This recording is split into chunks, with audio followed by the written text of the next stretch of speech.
Je vais vous parler un peu du coup de la El Famoso caméra. Donc, DJI Osmo Pocket 3. Pourquoi je l'ai acheté? Donc, ça fait quand même, je peux faire une review, hein. Ça fait 6 mois que je l'ai, hein. 6 mois la couse.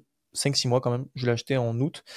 Donc top. Pas si mal pour des podcasts. Là, j'ai voulu tester l'iPhone 15 Pro Max. 15 Pro, le mec qui dit qu'il a un iPhone 15 Pro Max alors qu'il aimerait bien justement.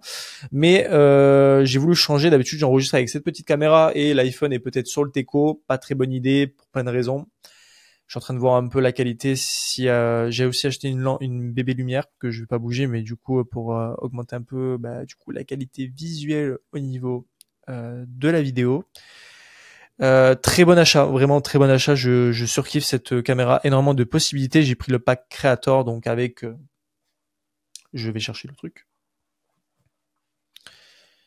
Avec, si vous pouvez voir en vidéo, le petit micro DJI que vous allumez, vous faites une fois plus ou moins le transmetteur et après il se connecte directement à la Osmo Pocket 3. Ça va me permettre de pouvoir faire des petits contenus très sympathiques, notamment en déplacement. Et donc je parle de cette caméra parce qu'en fait je voulais pas la prendre de base, mais je vais la prendre en fait. J'ai pas le choix, Tony. Genre t'es obligé de la prendre. Je vais aller au Aerox de Toulouse logiquement en tant que bénévole. Donc déjà je devais faire celui de Marseille. Il y a eu un problème avec la voiture.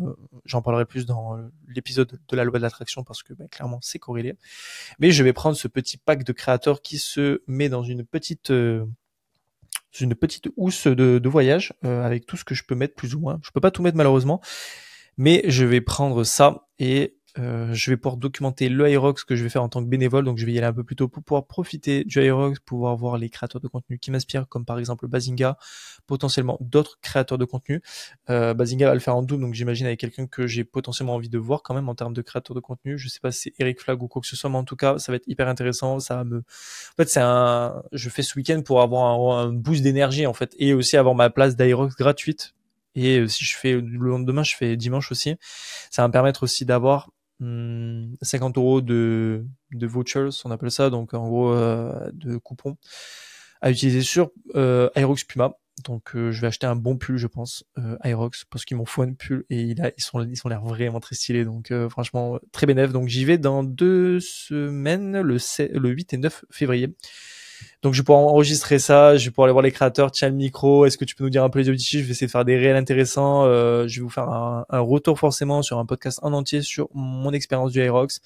Est-ce que ça va me donner envie de faire un Aerox? Je sais pas. En tout cas, je pense que je vais commencer à faire un Aerox en double. Je pense que je vais en faire en double men en premier et en double mixte avec une fille qui aura à peu près mon niveau pour partager un bon moment avec et voir à peu près où je peux me juger en termes de niveau. Et après on verra si je ferai un solo, mais le solo n'ira pas, je ne ferai pas de solo avant 2027, ça c'est sûr. 2026, peut-être 2027 c'est un peu gourmand. 2026 je ferai pas de solo avant 2026 je pense. Donc voilà, peut-être avec mon petit frère ça pourrait être sympa s'il se fait une bonne condition et ça peut être monstrueux. Donc voilà, vraiment super bonne caméra avec le bébé trépied. Vraiment, en fait, elle passe de partout. J'ai complémenté ça avec du coup un aimant. Un aimant, c'est super intéressant.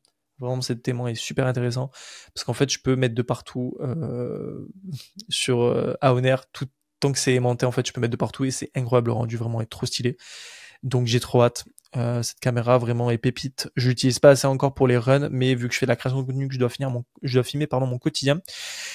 C'est bien et pas bien dans le sens où elle est top, mais en fait, il faudrait limite que je filme tout avec l'iPhone et sachant qu'il est vraiment bien cet iPhone, mais j'adore ce côté vraiment DJI, donc je sais pas encore comment je vais faire. C'est vrai que la caméra de l'iPhone est très cinématique, donc je pense que dans tous les cas que cette caméra, je vais la garder, vraiment elle est incroyable pour filmer plus en mode vlogging sans forcément passer sur l'iPhone.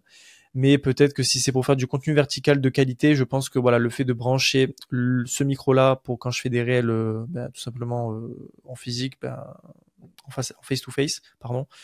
Je branche le micro Rode à l'iPhone, mode cinématique, petite lumière que j'ai là, petite LED rouge, j'aimerais bien en acheter une nouvelle, petite LED rouge en fond et ça fait une petite ambiance très sympathique. Surtout que je peux filmer en log sur l'iPhone, donc le rendu peut être quand même potentiellement cool. Donc on va voir par la suite. Donc voilà un peu pour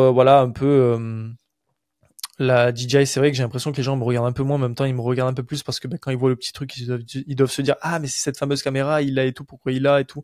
Bref, il y a un peu un mélange de tout, mais je me sens quand même mieux de filmer avec ça que avec un iPhone. Et puis moi, ce qu'il y a de bien, c'est que je peux me mettre, oui, je suis ce genre de mec, je peux mettre un petit TikTok en fond avec une grosse musique hardcore ou de la musique tout simplement, et que pendant que je filme avec cette fameuse caméra, ça impacte pas sur le fait que ça coupe par exemple la musique, et du coup je peux quand même être concentré dans ma série et faire le taf. En plus je peux filmer en log, en S-log, en H-log, je sais même plus exactement, mais ça me permet après de retravailler un chouïa les couleurs et vraiment de faire quelque chose de très qualitatif. C'est la fin de l'épisode et j'espère qu'il vous a plu et que vous avez appris des choses. Si c'est le cas, n'hésitez pas à me donner votre avis en commentaire sur YouTube ou sur la plateforme d'écoute de votre choix. Si vous aimez le podcast Équilibre et Performance, n'hésitez pas à vous abonner sur la chaîne YouTube ou sur votre plateforme d'écoute préférée pour suivre les prochains épisodes. Il y en a 3 par semaine. Vous pouvez également me laisser une note de 5 étoiles sur Spotify et Apple Podcast, ça soutient énormément le projet. Si vous voulez en découvrir plus sur le podcast Équilibre Performance, vous pouvez suivre l'actualité directement sur le compte Instagram en tapant Équilibre et